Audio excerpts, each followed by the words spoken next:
I let her steal my boat because I wanted her to. That's right. I didn't just catch my HOA president trespassing, I invited her to. See, after 22 years in uniform surviving deserts, jungles, and bureaucrats with clipboards, all I wanted was silence. That's why I moved out here to a quiet lakeside cabin my late uncle left me. No rules, no committees, no approved mailbox colors. Just water, coffee, and peace. For 3 days I had exactly that.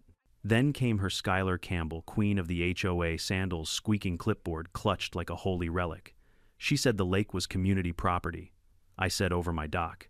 She didn't take that well. And when she tried to steal my boat, she found out what happens when you pick a fight with a man who builds his own traps. Before we dive in, tell me where you're watching from and what time it is there. And if you've ever met a Skylar in your life, hit that subscribe button. This one's for you. The morning the war started, the lake looked innocent, steel blue water, a strip of fog barely grazing the surface, and loons calling each other like they owned the place. I had a mug in one hand, a pry bar in the other, and one warped dockboard under my knee. If peace had a sound, it was the soft tap of my hammer and the occasional crackle of pine needles in the sun. Then I heard it skirch, skirch. Sandals on gravel. I didn't look up at first. I've learned that some noises go away if you pretend you didn't hear them. Scroosh, scroosh came closer and then stopped. The air pressed down, expecting me to blink first. That's when the voice arrived, bright, cheerful, and hostile in the way only professional politeness can be hostile. Good morning, the voice chimed. I'm Skylar. Skylar Campbell with Lakeview Serenity. I set my hammer down deliberately. With what exactly, I asked without turning around. The HOA, she said. And she gave it capital letters the way someone says, the FBI, or the Vatican. I stood and faced her. Blonde bob cut like a metronome, big sunglasses that could reflect a confession pastel blouse under a cardigan that probably had a legal team on retainer. In her hands, a thick clipboard with color-coded tabs, a pen on a curly string, and a laminated badge that said President in crisp block letters. Sandals. Rhinestones. Of course. I'm Benjamin, I said. Benjamin Reed. New neighbor. Her smile intensified, which was not encouraging. Wonderful. We just love welcoming new homeowners to the community. Lucky for you, I said, I'm not in the community. Skylar's smile shortened by an inch. Oh, the cabin. Right. She glanced over my shoulder at the dock, at the no trespassing sign newly bolted to the post at the second sign that said, Private property, this means you. The last 2 words were hand-painted. I have good penmanship when I'm irritated. She lifted the clipboard and clicked the pen. So, Benjamin. Do you prefer Ben? Or Benjamin is fine, I said. What can I do for you, miss? Campbell Skylar, she corrected in the tone of someone who doesn't really want to be on a first-name basis, but insists on it to establish jurisdiction. I'm here just to introduce myself and, get you up to speed on how we do things here at Lakeview Serenity. I looked around at the water, the forest, and the empty sky. Seems pretty self-explanatory. A brief laugh that didn't reach her eyes. Adorable. We have a culture of shared stewardship, Benjamin trash pickups, shoreline cleanups, community events, that sort of thing. Historically, this stretch of shoreline, she gestured at my dock like she was choosing entrees from a menu, has been used for small gatherings, barbecues, and sunset socials. Historically, I said this stretch of shoreline belonged to my uncle, and now it belongs to me. No barbecues. No socials. She clicked the pen again. Of course, we're very respectful of boundaries. She said the word like she'd read it in a book about endangered species. But because you're adjacent to common spaces, there's an understanding that neighbors can access the lake here, provided they leave no trace. I pointed with my pry bar toward a crushed beer can in the weed bed and a damp pile of ashes in the ring I'd dismantled the day before. Your understanding leaves a lot of traces. That might have been teens, she said. Or guests. You know how that is. I do. Which is why I installed cameras and posted signs. I nodded to the small lens tucked into the pine trunk, the red LED politely blinking hello. Skylar's smile slid another inch. Oh, cameras. That's proactive. I'm a proactive guy. Well then, she said brightly, flipping a tab on the clipboard, let's be proactive together. We have a weekend access schedule for watercraft launches to avoid dock congestion. I'll put you down for Tuesdays and Thursdays for personal use and Saturdays for community no. Skylar tilted her head. It made a soft feathering sound against the edge of her composure. I'm sorry. No, you won't put me down for anything. I'm not part of Lakeview Serenity. This land isn't deeded to the HOA. I checked. Twice. Technically, she tasted the word. Technically, you're not. But this cove has always been treated as a communal shoreline. We like to think of your parcel as an honorary zone. Honorary zones don't exist, I said. Kind of like calorie-free donuts. I picked up the warped board and laid it across the joists. She watched me, nostrils flaring at the audacity of manual labor being prioritized over her schedule. The lake threw sunlight back at us in sheets. A loon laughed somewhere. It sounded personal. Look, Skylar said, softening her tone, by exactly 2 degrees, we're reasonable people. We want you to feel welcome. We do weddings here, baptisms, sunset potlucks, on your property, I said, not mine. Community spirit means sharing. Community spirit also means cleaning, I said. I picked up 12 beer cans and half a hot dog from under my deck yesterday. If that's your spirit, you need an exorcist. The pen stopped clicking. Her mouth made a thin white line. She checked the clipboard, then angled it so I couldn't see the page. Absolutely nothing on earth makes people more territorial than paper they brought to your house. Perhaps we got off on the wrong foot, she said. How about this? Leave your gate open on weekends so everyone has lake access without walking the long way around. We'll even put a small donation box by the dock, I laughed. Couldn't help it. You want me to unlock my property so strangers can march through, and I get a tip jar for damages. It would really boost morale, Skylar said, eyebrows knitting like twin caterpillars. We've had a rough season with compliance. If new residents model participation, I'm not a new resident. I'm a private one.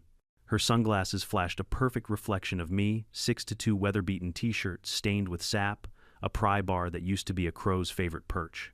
She took a breath, probably counting to 10 in Roman numerals.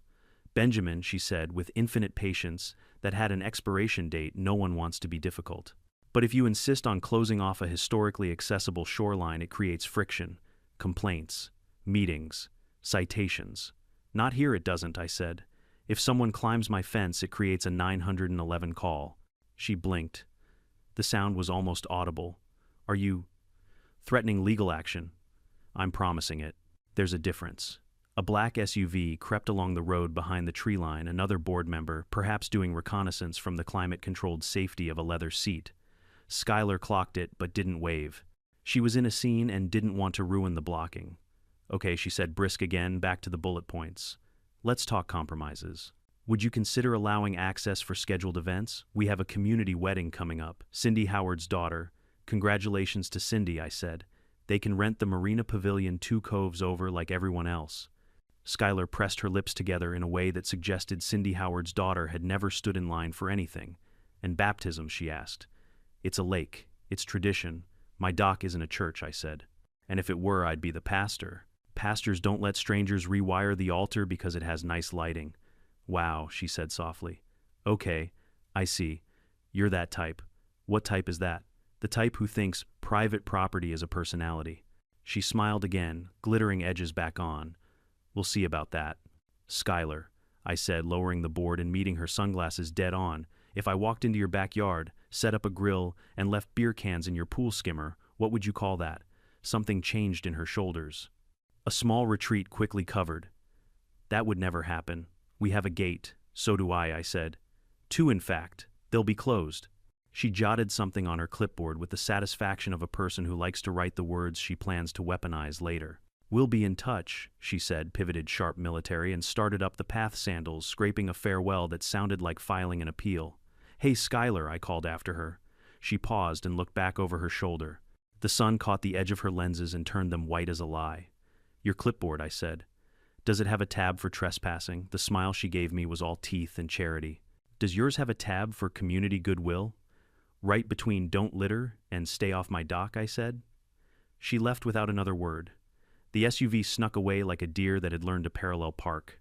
I stood there for a long minute, listening to the wake slap against the shore, the slow creak of the dock under my boots, the tick-tick of my cooling hammer. Then I went back to work. The board seated perfectly this time. Sometimes pressure helps. By noon, a brown HOA flyer had appeared under a rock near my mailbox. Welcome, new neighbor community guidelines you'll love. It read like a vacation brochure written by a parole officer. I tossed it into the burn barrel and watched it curl into ash. If peace had a smell, it was cedar smoke and hot coffee. That afternoon, while I replaced a shutter hinge and pretended I wasn't waiting for round 2, I started a notebook, Karen Surveillance Log, Vol. 1, Date Time Incident Outcome. I have found that if you document nonsense, nonsense becomes useful. 1410, HOA president attempted to schedule my doc for weddings. Outcome denial, elevated eyebrow. 1425, subtle threat of meetings, citations. Outcome reminder of gate, and 911. At 1730, I set two simple steel gates across the entry points, one at the road, one at the lakeside path that cut through the birches. Nothing dramatic, not a wall, just a physical sentence that said, full stop. I hung a little bell on the lakeside gate, not because I was whimsical, but because bells ring when someone forgets to read. As the light went copper and the wind came down off the ridge, I took my coffee to the end of the dock. The water mirrored the sky like it was trying to flatter it. A heron lifted itself out of the reeds in slow motion, one wing beat at a time, like a practiced bow to the evening. If tranquility were a drug, this was the dosage. That was when I decided two things. First, I wasn't moving, compromising, or negotiating my home into a public park because a woman with a laminated badge said honorary zone with her whole chest. Second, if Skylar wanted access so badly, I'd give her some on my terms. The plan didn't arrive all at once. It built itself out of memory and muscle, out of strange assignments in uglier countries, and the simple satisfaction of a well-laid snare that harms no one and proves everything. I didn't need to confront her. I didn't need a shouting match on Facebook. I just needed patience, good logging, and a certain boat that didn't mind doing figure eights. But that comes later. For the moment, I sat on my dock and watched the last orange smear fade to velvet. Somewhere behind the tree line, sandals found gravel again, testing my new bell. It chimed once, clear, bright, inevitable. If peace had a warning, that was it. The next morning, the bell didn't ring. That should have made me happy. Instead, it felt suspicious, like silence right before a storm front moves in. By day 3, the bell chimed again. Once, twice, pause. I leaned out the window. There she was. Skylar Campbell, queen of the lakeside jungle, strolling down my gravel drive like she'd been summoned by divine HOA decree. Clipboard in hand, sunglasses on lips, pursed into the shape of good morning, but sounding more like compliance violation. "Benjamin," she called cheerfully. "Hope I'm not catching you at a bad time." "You are," I said, not moving. She laughed like that was adorable. "Well, I'll make it quick. We're just having a community brainstorming session next week about improving our lakeshore harmony. We'd love for you to join." I kept sanding the window frame. "Pretty sure I'm not on your mailing list." Skylar took 2 steps closer, heels crunching the gravel like punctuation marks. "Oh, don't worry, I already added your address. You're part of the ecosystem now. Everyone around the lake contributes." I looked up. "Contributes or gets milked," her smile flickered. "Contributes," she repeated slower, as if teaching English to a raccoon. "Anyway, I noticed you've installed new gates. Very fortress chic. I just wanted to remind you that blocking community access can lead to misunderstandings. Gates aren't walls," I said. "They're sentences that end conversations." Skylar scribbled something on her clipboard, probably in a section labeled Future Lawsuits. Then she sniffed. "You know, it would be such a shame if this lake lost its sense of unity. People used to come here for Sunday barbecues, for weddings, for trash disposal," I said. "Don't forget that one." She blinked. The nerve twitched in her jaw. "Benjamin, we're neighbors. Cooperation makes life easier. Why isolate yourself?" "Because I've met my neighbors," I said.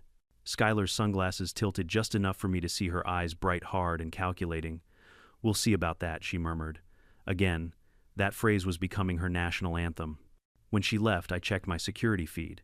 She didn't head straight back to her SUV. She stopped by, the gate took photos, then crouched to read the sign like it was fine print in a surrender treaty. That night, I opened my notebook. Karen Surveillance Log Vol. 1. Entry number 2, 0940 attempted guilt-tripping relake access. Outcome sarcasm deployed successfully. Entry number 3, 1005 photographed gate. Outcome countermeasures pending. The next few days followed a rhythm. Morning coffee, quiet repair work, then the distant hum of HOA interference approaching like mosquitoes in coordinated formation. One afternoon, as I was painting the railing, a white SUV rolled up. Not Skylar's beige tank, but a sleeker model. Out stepped 2 women in matching polo shirts embroidered with Lakeview Serenity Volunteer Committee.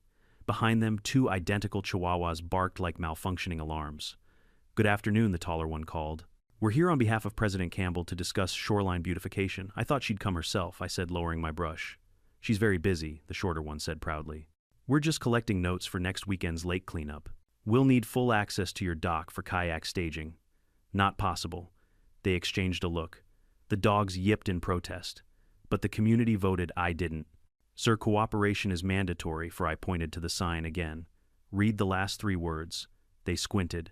This means, you, I nodded. Exactly. They retreated to their SUV in a flurry of offended whispers. 5 minutes later, I got a text from an unknown number. It would really help community morale if you left the gate unlocked for this event. S.C. I replied with a photo of my gate lock and the caption, morale remains secure. By the end of the week, Skylar was escalating. Flyers appeared in mailboxes around the neighborhood, help preserve our shared lake access. The photo showed my dock, my actual dock, with the caption, traditionally open to all. Traditionally, my patience was longer, not anymore. I printed a sign and mounted it directly above the dock stairs. Private property. Trespassers will be prosecuted, including clipboard carriers. The next day, Skylar returned, accompanied by her faithful lieutenants, the same women with matching visors, now joined by a man who looked like he ironed his jeans. They stood in formation like a suburban tribunal. Benjamin Schuyler said in her diplomat voice, "We need to talk about optics." Optics, yes. You've created an unwelcoming aesthetic. Those signs send a negative message. They send an accurate one. She took a deep breath. You're making this difficult. We could have been friends. I already have friends, I said. They don't come with bylaws. Her smile cracked for the first time. If you won't cooperate voluntarily, I'll have to file a formal notice of obstruction. I tilted my head. Obstruction of what? Community harmony? I don't think that's a felony yet. Skylar turned to her little counsel. See, this is what we're dealing with. The man muttered hostile vibes. I sipped my coffee and nodded. Correct assessment. Skylar looked back at me, eyes glinting behind her mirrored lenses. You'll regret this attitude, Benjamin. Only if you bring a boat, I said. The group left muttering and snapping photos of my property. One of the chihuahuas tried to pee on my mailbox post. I cleared my throat and the owner yanked it back like she'd touched an electric fence. That night, I couldn't sleep. Not because I was worried, because I was interested. I'd spent half my life learning how people think before they strike. Skylar wasn't reckless. She was methodical. Every visit, every flyer, every neighborly request, it wasn't chaos, it was reconnaissance. She was testing boundaries, looking for the weakest gate, literal or psychological. So I decided to build something stronger than gates, something she couldn't out-talk, outvote, or out-guilt. Out on the dock, under the cold spill of moonlight, I looked at my boat Ghost, a matte black electric craft, quiet as a whisper, wired like a secure military terminal. It had started as a hobby project during my deployment years, a way to keep my hands busy and my mind sane. But in the right circumstances, it could become something else entirely. I crouched beside the hull, running my fingers along the polished fiberglass.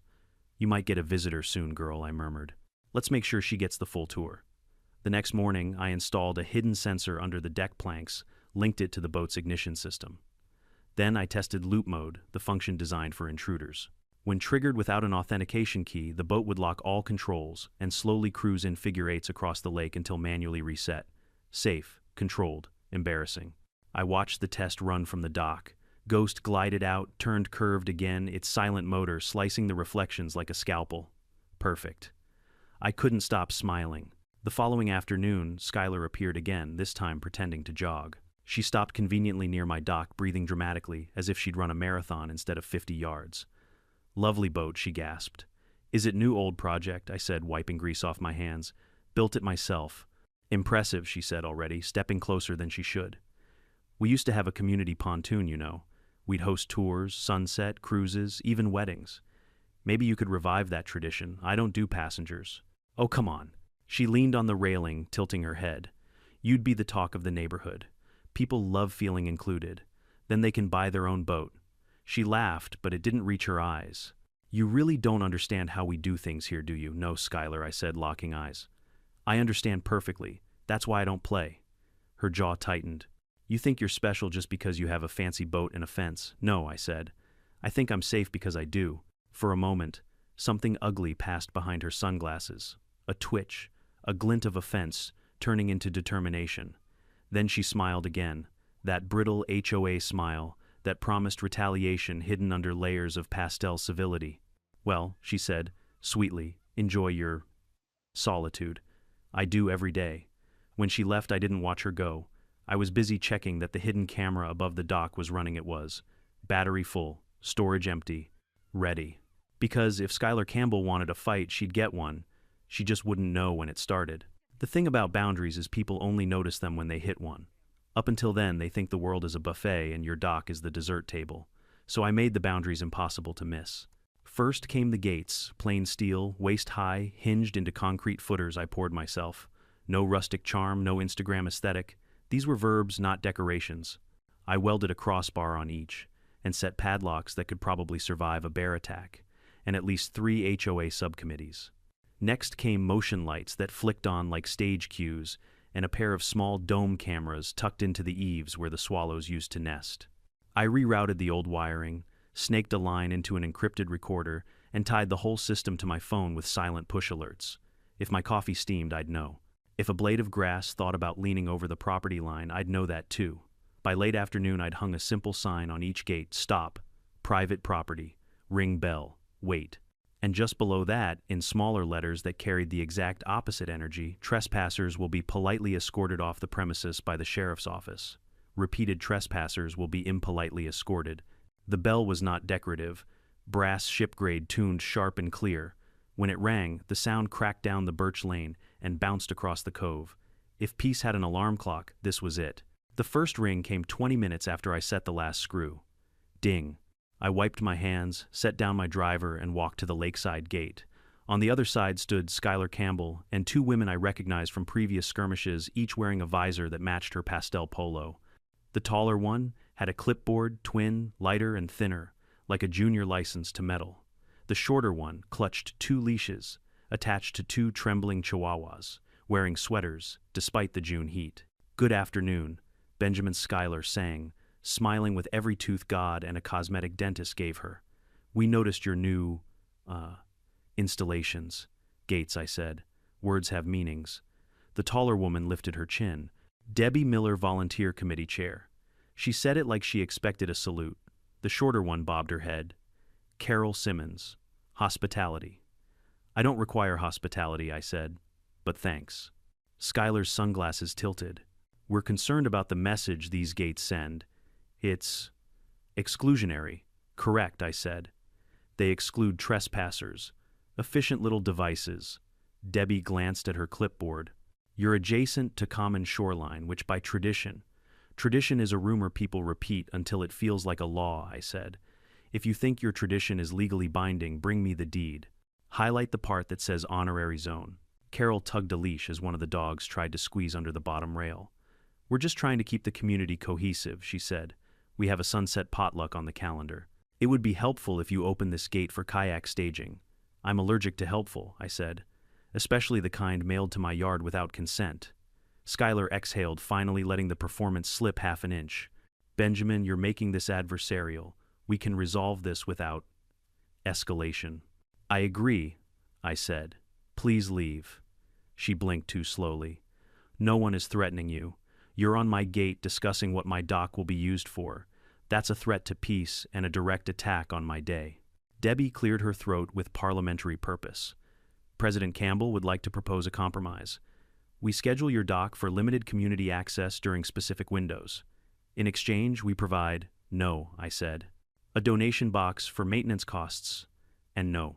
"A committee to ensure cleanup." No. Carol smiled weakly. "We can bring biodegradable plates. Bring them to the Marina Pavilion 2 coves over," I said. "Cindy Howard's daughter is allegedly getting married. I hear they have fairy lights." The chihuahuas yipped in scandalized unison. Schuyler leaned forward, voice quiet and chemicals sweet. "You moved into an established community, Benjamin. People expect continuity, cooperation. If you obstruct that, you'll force processes we'd all rather avoid." I tilted my head. "Schuyler, if I walk into your backyard and stage a barbecue because your grass looks communal, would you consider that continuity or criminal trespass?" "Apples and oranges," she snapped. "Property and property," I said. "Same fruit." A low thrum rolled up the lane, an idling SUV. A man in sunglasses and a navy ball cap sat behind the wheel and pretended he wasn't watching us. Schuyler didn't turn. She didn't have to. She knew her audience had arrived. "Last chance, Benjamin," she said, smile, reinstalled tone properly recorded for posterity. Will you agree in good faith to unlock these gates on weekends? No, even for scheduled baptisms, not unless the baptizer is also licensed in dock repair. Weddings, I don't host blackouts. Debbie scribbled furiously. Carol frowned as one chihuahua sneezed. Schuyler straightened, pivoted into a pose that read, Chairwoman addresses resistance. Very well. We'll proceed through appropriate channels. I lifted the gate's bell cord and gave it a gentle tap. The bright note punctured the humid afternoon. Those channels, I said, should include reading the county map that shows my parcel is not in any universe yours. Her smile calcified. We'll see about that. She turned and marched away, entourage and tow dogs mincing through gravel like whispering typewriters. The SUV ghosted after them, and the lane sighed back into shade. I locked the gate and took a slow lap of the property. The cameras watched. The lights waited. Somewhere in the brush, a raccoon regarded me with professional curiosity, then carried on with whatever audit he was conducting. I considered naming him, then stopped. Naming things makes them feel like they belong, and I had enough belonging for one day. At dusk, an envelope appeared in my mailbox, unstamped Notice of Community Concern. It used serif fonts and centered text, and had the unmistakable perfume of someone who thinks formatting is power. The gist: my recent changes had impacted neighborly access and undermined the spirit of shared stewardship. It recommended I attend a productive conversation at the clubhouse on Saturday. I wrote "no thanks" across the notice, snapped a photo, and texted it to the unknown number I already knew was Schuyler's. Your notice arrived. Here's mine. Attached a polite letter I drafted 3 hours earlier and printed on plain paper. To whom it may concern, this property is privately owned and not subject to Lakeview Serenity HOA governance. Continued attempts to create or enforce unauthorized access will be documented and forwarded to the sheriff's office. Any person entering without permission will be considered a trespasser. Benjamin Reed. 5 minutes later, my phone buzzed. We'll handle this formally. S.C. Great. I love form. It stacks nicely in court. B.R. The week turned into a metronome. Day work, evening quiet. Night alerts, footsteps testing the gates, a flashlight beam skimming my sign, the bell ringing once, and then being apparently glared at into silence. I saved every clip, labeled each one with timestamps that would make a prosecutor weep with gratitude. On Thursday, while tightening a loose hinge on the boathouse, I caught movement at the edge of the birches. Not Schuyler. A man I didn't recognize, early 40s, starched polo phone out. He filmed the dock in slow, reverent pans like a nature documentary about rare habitats. When he reached the gate, he zoomed in on the lock, the hinges, the screws. He wasn't casing, he was cataloging. Can I help you? I called. He jolted and pasted on a smile that might have been practiced in a mirror. Oh, hi there. Beautiful morning. I'm Logan Pierce, Water Use Subcommittee. How many subcommittees does it take to change a light bulb around here? I asked. Just one, he said, not getting the joke.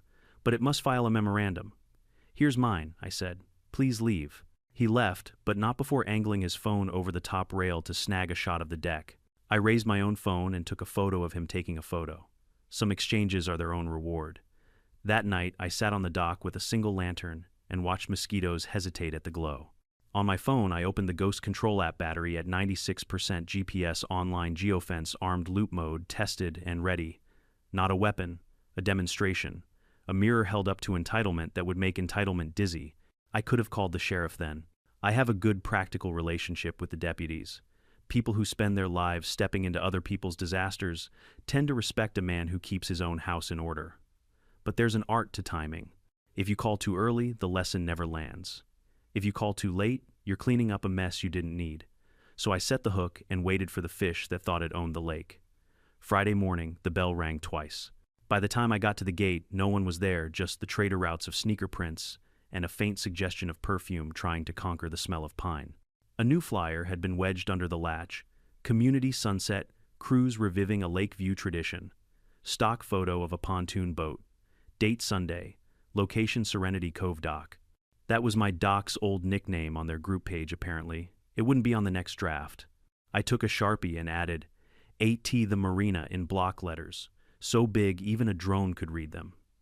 That evening, I heard tires on gravel and checked the front feed. Not an HOA SUV this time, county brown and gold. Deputy Mark Howard stepped out, hat tucked under his arm, face set in the blankness of a man who knows everyone's business and is determined not to show it. Evening, Mr. Reed, he said when I met him at the road gate. Deputy. Got a couple of calls, he said mildly. Concerns about access potential confrontations, you know how it goes. I do, I said. Got documentation you might like even more than I do. He smiled with his eyes. I'm sure. For now, just checking in. Everyone's staying civil as people can be while trying to conscript private property, I said. He nodded. Keep your logs. Call if anyone crosses the line. We shook hands. He left without inspecting the dock or the boat. Howard's a smart man. He knows the difference between a boundary and a trap, and that knowing it out loud is not always required. When the taillights disappeared, the cove fell quiet again. The moon rose fat and satisfied. Across the water, a single porch light clicked on in a beige house with perfect shingles and an HOA-approved soul. A silhouette moved behind the curtains. It looked suspiciously like a woman holding up a phone to film the night. She didn't retreat, I said to the water. She regrouped. And that was fine. I was regrouped too. The plan didn't start with revenge. It started with maintenance. That's what I told myself anyway as I sat cross-legged in the boathouse, surrounded by wires, toolboxes, and the faint metallic smell of lake water drying on aluminum. Ghost sat on her trailer like a panther waiting for release, matte black fiberglass, a clean sweep of engineering and obsession. She was my peace project, some guy's garden after retirement. I built something that could outrun it. Originally, Ghost was meant for quiet mornings, fishing, drifting, watching the fog lift from the far banks. But like every good machine, she had potential. The onboard computer I'd built from scratch had more processing power than my first deployment laptop. GPS lock, remote diagnostics, encrypted access. Then, after the first trespassing incident, I added something extra: loop mode. Loop mode was simple. If anyone started the engine without my authorization code, Ghost locked all manual controls, throttled to a safe cruising speed, and traced an endless figure-8 pattern until I reset it. It was an old-school containment drill disguised as nautical choreography. No danger, no crash, no escape. A lesson that lasted as long as the battery did. I hadn't used it yet, until Skylar Campbell made the shortlist. The next few days, the lake was quiet. Too quiet. No flyers, no committee patrols, no polite, just checking in. That only meant one thing: she was planning something. Skylar wasn't a quitter. She was a strategist. Every HOA president I'd ever met followed the same playbook: charm, pressure, paperwork escalation. When charm failed, she brought backup. When backup failed, she'd find a loophole. And when the loophole failed, that's when she'd get creative. So I decided to invite her creativity. On Thursday night, I cleaned Ghost from bow to stern. I buffed the hull until it shone under the single boathouse bulb, rechecked every seal, then installed a new motion sensor under the console, invisible, sensitive, tied straight to my phone. The GPS transponder pinged green. Camera feed armed. System ready. Friday morning, I parked my truck halfway down the road into town, left my gates slightly ajar, not wide open, just enough to whisper temptation. A real angler never yanks the line too soon. As I drove away, the cabin shrank in my rearview mirror, small, quiet, and innocent. The kind of place no one would ever expect could launch an ambush. 20 minutes into my drive, my phone buzzed once. Then again. Alert East Dock. Gate breach. Motion detected. Alert unauthorized access attempt. Ghost system. Alert ignition activated without code. Loop mode initiated. I smiled. Showtime. I pulled over by a gas station overlooking the lake and opened the live feed. The image loaded grainy at first, then sharpened, and there she was. Skylar Campbell. She'd ditched the cardigan for a hoodie, and jeans hair pulled back, clipboard nowhere in sight. She looked like a teenager trying to steal beer, glancing around every few seconds like she expected a camera, which, to be fair, she should have. Her hands shook as she reached the console. She pressed buttons, tugged the throttle. Then, with a triumphant grin, she hit the ignition. Ghost hummed to life. The electric motor purred low, almost gentle. The bow nosed forward, sliding off the dock. Skylar's smile widened, then froze. The wheel locked. She twisted. Nothing. She pressed buttons. The screen flashed red, access denied, auto-nav mode enabled. Ghost glided away from the dock, smooth and precise, then veered gently to the left, tracing its pre-programmed route. Loop mode had begun. I watched her mouth move, probably something HOA-themed. Like, this is unacceptable. She waved her hands, pointing at the dock as if the boat would apologize. Ghost, to her credit, ignored the orders. Then came the yelling. Her hair whipped in the wind as the boat curved, looped, turned again, a perfect figure-8 across the calm water. Around minute 3, she tried to stand. Bad idea. The deck rocked. She stumbled, barely caught herself on the railing. I took a sip of coffee and texted Deputy Mark Howard unauthorized use of private vessel in progress. I have live footage. Boat-safe intruder unharmed but trapped. Sending GPS coordinates. He responded within 30 seconds. Copy that. On our way. Don't intervene. No danger of that. I had the best seat in the house, a digital one. The next half hour was art. Ghost kept looping, slicing silver wakes through the water as Skylar spun like a disgruntled carousel operator. She shouted something toward the shore, but her voice barely carried across the distance. Her phone probably had no signal out there, the one thing I hadn't even needed to engineer. When the deputy's cruisers finally rolled up to my property, I drove back. By the time I reached the dock, the sun was painting the lake in orange streaks, and Ghost was on her 22nd lap. Deputy Howard met me by the gate. Evening, Ben. Evening, Mark. He looked at the boat, then back at me. She, doing okay out there, depends how you define okay. He squinted. Motion sickness and pride issues, I said. Equal parts. Howard nodded slowly. She in danger. Nope. Auto-stabilized. Max speed 6 knots. She'll get bored before she drowns. The younger deputy beside him coughed to hide a laugh. All right, Howard said, pulling out his radio. We'll call the fire boat to escort her in when she's done spinning. Appreciate it, I said. I've got the footage if you want it. Oh, I'll want it, Howard said, half smiling. The DA's gonna frame it. We stood there for a while, the three of us watching Skylar circle the lake like a furious moon. Around minute 40, she sat down. Minute 45, she slumped. By minute 50, she looked ready to join the fish. When Ghost's battery dropped below 20%, the system automatically guided her back to the dock. The motor slowed, the bow aligned, and the boat coasted to a perfect stop, with a gentle bump against the rubber bumper. Skylar tried to stand, missed. Landed half in, half out of the boat, one sneaker in the water. Deputy Howard caught her by the arm before she face-planted. Ma'am, he said in the calm tone of someone explaining gravity to a toddler you're trespassing. I was ensuring community safety, she croaked, clutching the railing. That man's vessel was blocking access. Howard looked at me. I shrugged. She blocked it better than I ever could. The medic checked her over. No injuries, just nausea and a deeply bruised ego.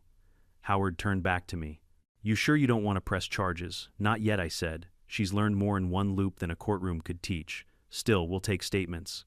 I handed him my phone, showing the alerts and timestamps. Then I scrolled through the video, Skylar sneaking in, fumbling at the controls the exact moment Ghost rolled out to sea.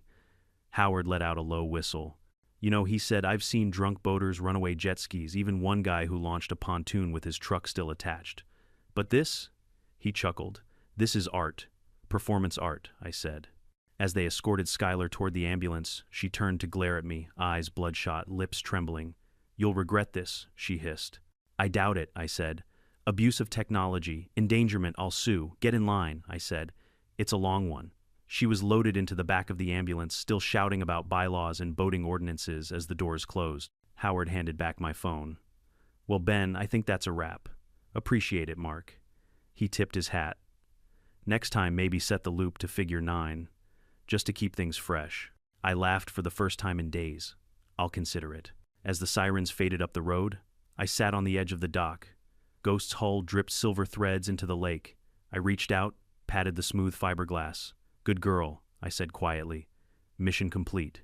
The sky dimmed, and for the first time in weeks, the water was perfectly still. No clipboards, no flyers, no HOA sermons about community spirit, just the quiet hum of evening and the faint ring of victory that only silence can make. For a soldier turned hermit, it was better than a medal. But I should have known better. In HOA, war's peace never lasts long. By the next morning, the whole lake knew. The HOA grapevine works faster than Wi-Fi. By breakfast time, I'd already spotted 2 paddleboarders floating a little too close to my dock, pretending to stretch while sneakily filming the crime scene. By noon, a post titled Shocking Abuse of Power by Reclusive Cabin Owner hit the Lakeview Serenity Facebook page. It had one blurry screenshot of Skylar half collapsed on my deck hair plastered to her forehead like seaweed, and a caption that said, "This is what happens when neighbors weaponize technology." It had 43 likes, 19 angry reacts, and 1 laughing emoji from Deputy Howard. I screenshotted that one for later. The comment section read like scripture from the Book of Karen. He could have killed her. Typical ex-military aggression. That man has cameras everywhere, it's giving Big Brother. Maybe if she'd stayed off the boat. That last one was from Cheryl Bennett, one of the quieter HOA board members.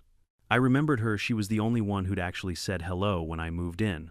Her comment had 68 likes before it mysteriously vanished an hour later. Skylar, it seemed, had started damage control. By that evening, her beige SUV was back in her driveway, headlights glaring across the water like searchlights. I sat on my porch, beer in hand, listening to the chorus of crickets and the faint whir of my camera feed syncing. Ghost rested peacefully at her moor, recharging. Her hull still carried faint scrape marks from Skylar's panic grip like war paint. I wasn't mad. I was curious. People like Skylar never stop at embarrassment. They escalate. And I was right. At 8:43 p.m., I got an email from a law office, Mitchell Green and Associates. The subject line, notice of pending civil action. Of course, 3 days later, I was sitting in a beige conference room at the county mediation office. The table was large enough for peace talks between rival nations, but the energy was pure PTA meeting. Skylar sat on the far end, hair, perfectly curled, sunglasses, indoors, sipping from a metal water bottle like it contained holy water. Beside her was a young man in a shiny navy suit and too much cologne, Mitchell Green himself. He looked like he'd lost a bet with a hair gel commercial. Across from them sat me and my lawyer, Donna Carter, mid-40 steady eyes, voice like a clean cut of steel. Former JAG officer. When I'd shown her the footage, she didn't say, "You're screwed," or "This is insane." She just said, "We're going to enjoy this." The mediator, a woman who'd probably seen worse than both world wars, cleared her throat. "All right, Miss Campbell, Mr. Green, would you like to start?" Mitchell smiled with the confidence of a man who'd practiced it in the mirror. "Certainly. My client, Miss Campbell, experienced severe distress due to Mr. Reed's reckless use of a dangerous device, namely a motorized boat equipped with unauthorized remote systems capable of trapping individuals." Donna leaned forward. "Unauthorized by whom?" "By common sense," Mitchell said. Donna's eyebrow twitched upward. "Not a statute I'm familiar with." Skylar shifted dramatically. "He humiliated me. He lured me.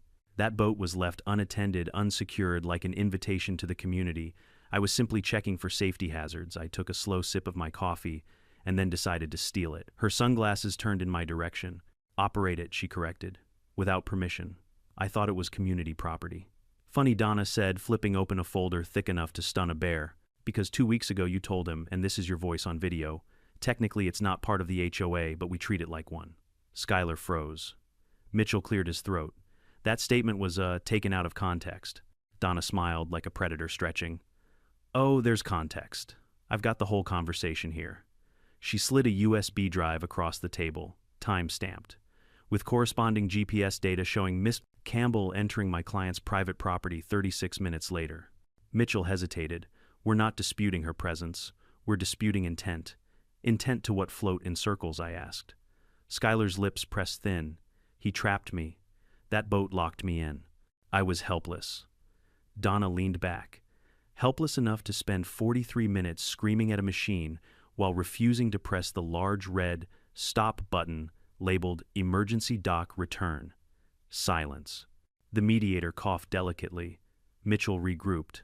"The issue, Your Honor." "Not a judge," the mediator interrupted. "The mediator," he corrected, forcing a smile, "is that Mr. Reed intentionally designed a dangerous device and used it to inflict emotional harm." Donna opened her second folder. "This is the owner's manual for Ghost. Every safety protocol documented every feature within Coast Guard compliance. She even had a life jacket onboard, size medium." "I believe that fits, Miss Campbell." Skylar flinched. Donna wasn't done. She produced more documents, the county parcel map showing my property line outside the HOA boundary, my purchase deed, the sheriff's incident report, and the pièce de résistance, a printed transcript of the HOA bylaws. Section 4, subsection B, Donna read aloud, states that the HOA's jurisdiction applies only to lots explicitly registered within Lakeview Serenity. Lot 91, Benjamin Reed's property, is listed as independent non-HOA land, meaning you have about as much authority there as over the moon. Mitchell tried to object, but had nothing. Donna leaned forward, voice calm. "My client has tolerated repeated trespassing, harassment, and attempted use of private assets. The fact that he responded with a non-lethal automated deterrent instead of, say, a police report for theft should be considered generosity." The mediator nodded slowly. "So, Mr. Green, are you maintaining your complaint?" Mitchell glanced at Skylar. She stared back, jaw trembling, then whispered, "Yes." Very well, Donna said sweetly. Then we'll be seeking counterclaims for trespass, attempted theft, and defamation based on the HOA's social media post. Skylar blinked. You can't prove that was me. Donna tapped her folder. Metadata says otherwise. Uploaded from your phone using your personal hotspot. The internet never lies, Miss Campbell. Even the mediator smiled a little at that. By the time we left the room, Skylar looked like someone had unplugged her from the wall. Mitchell muttered something about reviewing options, which was lawyer speak for we're doomed but too proud to admit it. Outside, Donna put on her sunglasses and grinned. You make enemies the way other men make coffee. Efficiently. Old habit, I said. Thanks for handling that. Don't thank me yet, she said. People like her. They don't surrender. They self-destruct. Keep your cameras rolling. She was right. A week later, the county court dismissed Skylar's lawsuit with prejudice, meaning she couldn't file it again. The verdict landed like a thunderclap on the HOA page. Cheryl Bennett posted a single comment. Justice takes a boat ride. It lasted 15 minutes before vanishing, but screenshots lived forever. Then came the real storm. Within days, an anonymous letter circulated among HOA members listing every incident Skylar had caused over the past 3 years, trying to reassign a disabled parking space to her yoga instructor, taking a neighbor's lawnmower for community, use and spending HOA funds on decorative clipboard holders. I didn't write it. I didn't have to. By Friday, a petition appeared, remove Skylar Campbell as HOA president. It passed unanimously. When I got my copy in the mail, it came stapled to a note in neat handwriting. Dear Mr. Reed, while the HOA does not condone theft or trespassing, we sincerely thank you for doing what none of us had the courage to do. Enjoy your peace. Cheryl Bennett. I pinned it to my fridge. Across the lake, Skylar's house went dark for 3 straight nights. Then a for sale sign appeared in the yard. Within 48 hours, she was gone.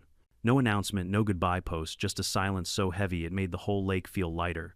I stood on my dock that evening, watching ghosts drift under the orange glow of sunset. The water lapped gently against the hull, rhythmic calm, unbothered. For the first time in months, there was no clipboard glinting through the trees. Peace. Real peace. And I had earned every second of it. You'd think that after being escorted off my dock by law enforcement spinning for nearly an hour, like a malfunctioning carousel, and losing her title as HOA president Skylar Campbell, would have done what most people do after humiliation. Retreat, regroup, maybe start a wellness blog. But Skylar wasn't most people. She was a bureaucratic terminator wrapped in beige polyester, a creature who lived off drama the way fish lived off water. So when the sheriff's office called to let me know she'd filed a second complaint, this time alleging systematic harassment and emotional distress, I nearly spit out my coffee. Let me guess, I said to Deputy Howard over the phone. She's claiming my trees looked at her wrong. Howard chuckled. Close.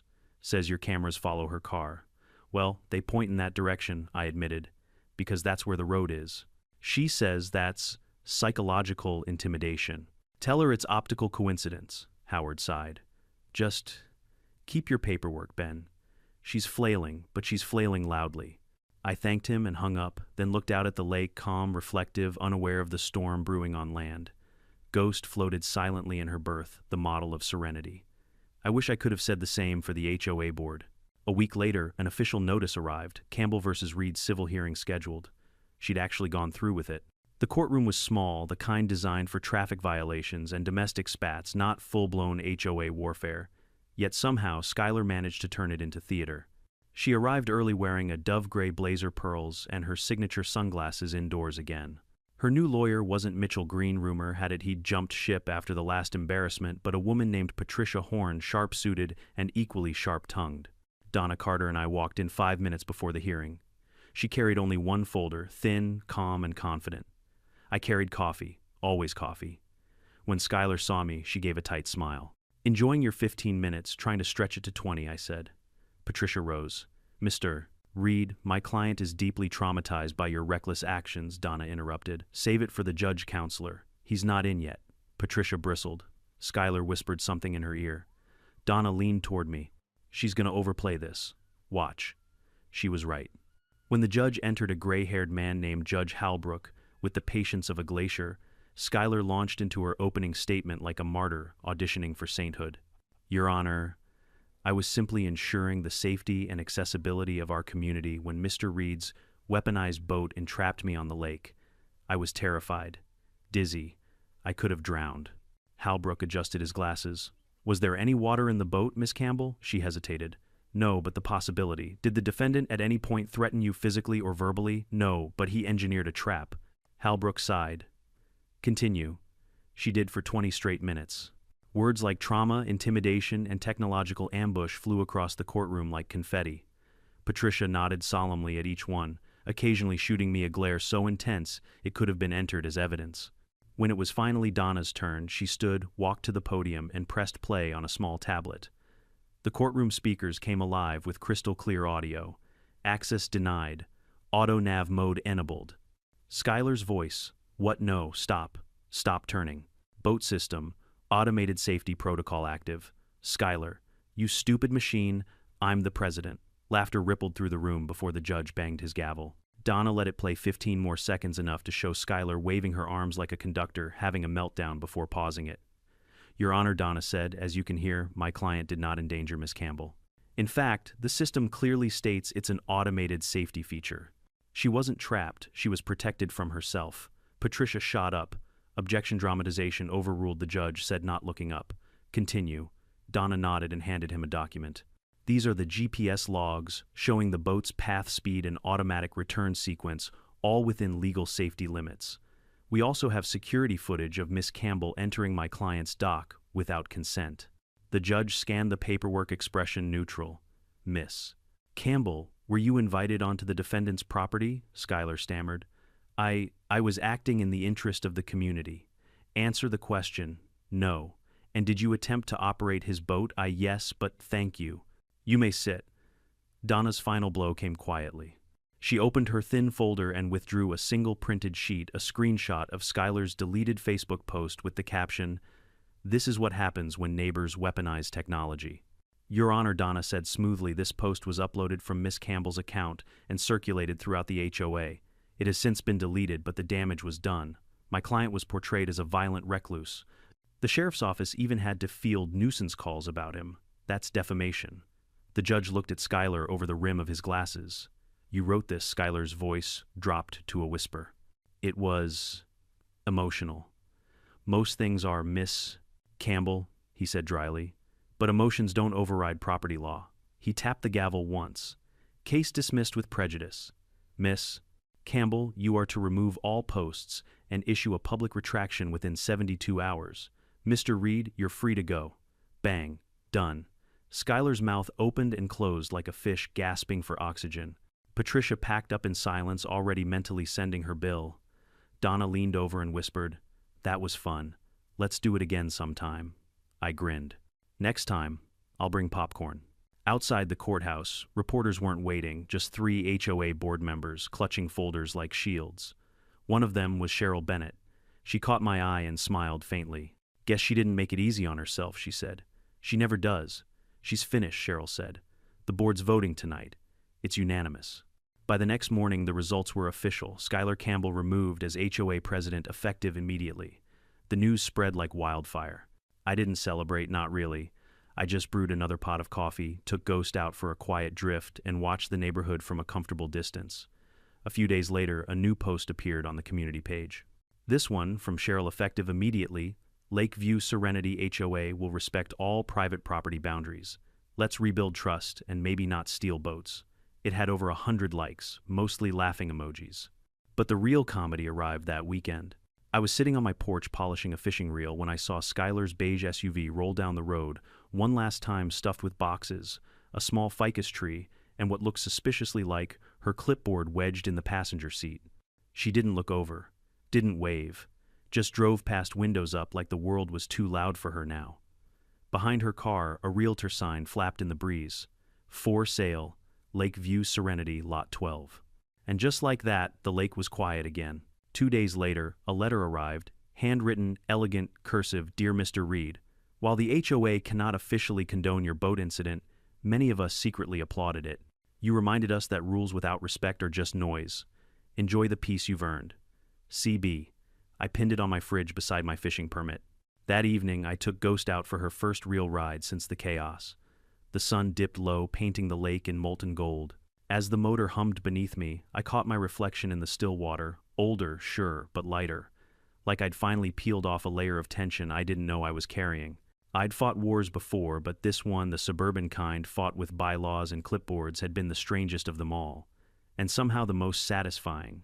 As I steered Ghost toward the horizon, I couldn't help but whisper to the empty water loop mode complete. For the first time in months, the lake sounded like itself again. No shouting, no sandals on gravel, no endless clicking of clipboards. Just the hush of ripples against the dock and the low hum of Ghost's charging port. I didn't realize how much tension I'd been carrying until it was gone. Every morning now started the same way: coffee in one hand, fishing line in the other. A stretch of mirror-like water ahead that didn't belong to anyone but me and the fish who hadn't learned better. Skylar Campbell had officially left the neighborhood, her beige SUV, her flower pots, her laminated bylaws all gone. In her place, a for sale sign stood like a gravestone to hubris. The rumor mill said she'd moved to her sister's condo 2 counties over, swearing she'd never live near water again. The irony didn't escape me. A week after her departure, a thick envelope arrived in my mailbox. No return address, but the handwriting was precise and elegant cursive, so neat it could have been from another century. Inside was a folded letter and a printout of the HOA's new charter update. Dear Mr. Read, on behalf of the remaining board members of the Lakeview Serenity HOA, I want to personally thank you for, well, let's call it your public service. You did what none of us could. We've amended our charter to reaffirm property boundaries and personal privacy. I hope the lake feels like home again. Sincerely, Cheryl Bennett. At the bottom, she'd drawn a little smiley face. That somehow made it funnier than any thank you speech could have been. I pinned it to the fridge beside my Karen surveillance log, Volume 1. Maybe someday I'd auction that log to Netflix. By late September, the trees had started to burn gold around the edges. The mornings came in cool and smelled of pine and wet earth. I'd gotten used to peace, which was dangerous in its own way. You start thinking the war is over, that the world's learned its lesson. That's when Dennis arrived. Dennis was a raccoon. Or maybe the raccoon. He just started showing up around dusk, waddling out of the woods like he owned partial shares in the property. At first, I tried to chase him off, waving a flashlight and shouting. He looked at me like I was interrupting a staff meeting. The next night he came back, this time dragging a plastic wrapper from my trash can. I swear he was smirking. Eventually I gave up. He didn't cause trouble. He didn't file complaints. He didn't suggest community potlucks. He just rooted through my leftovers and left muddy paw prints on the dock. I could live with that. So I named him Dennis. It took me a while to stop expecting Skylar's perfume on the wind or the crunch of her tires on the road. But as the weeks rolled by, those echoes faded.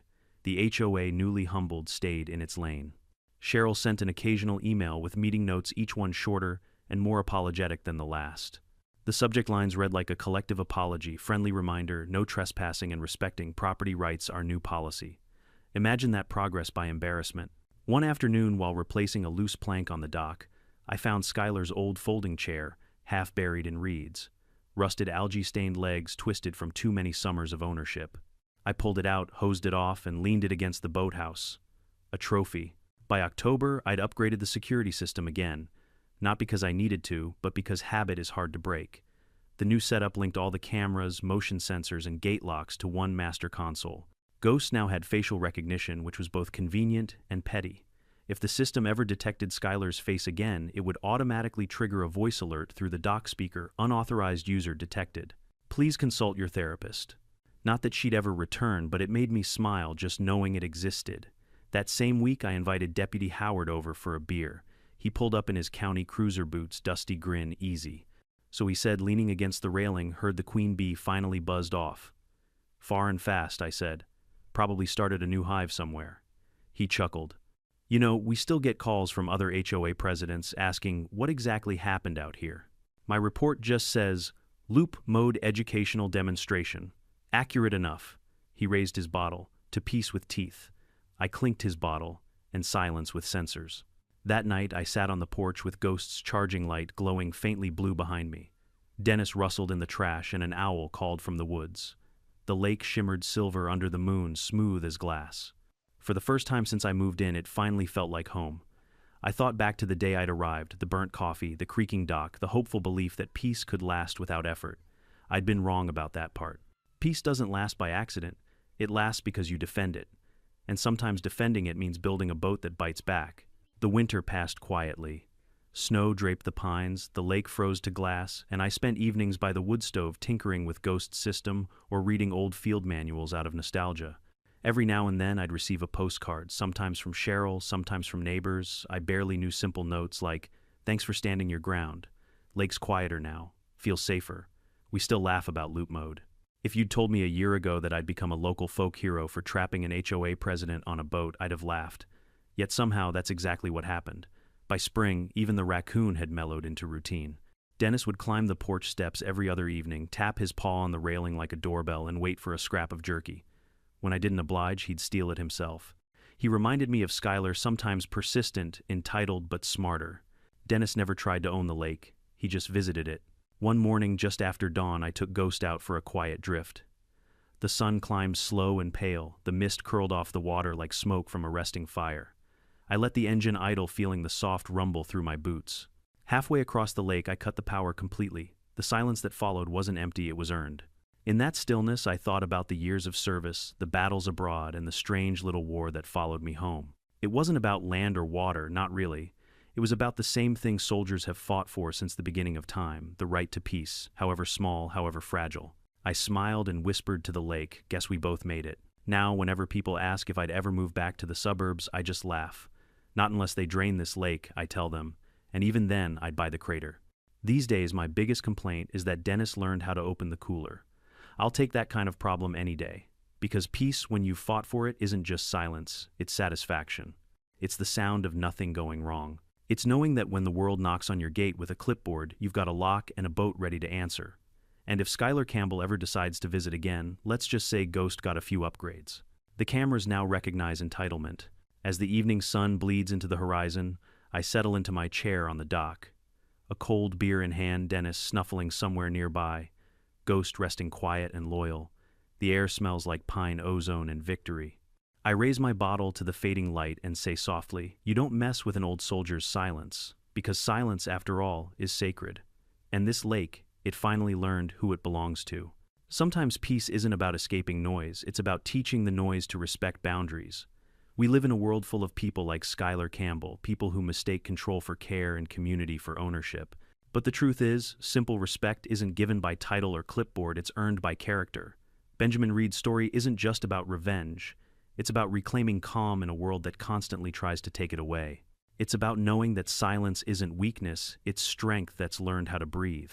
So if you've ever had a Skylar in your life, someone who pushed, prodded, or tried to claim what's yours, remember Benjamin's lesson: stand your ground, but do it smart. Defend your peace with wit, patience, and a touch of humor.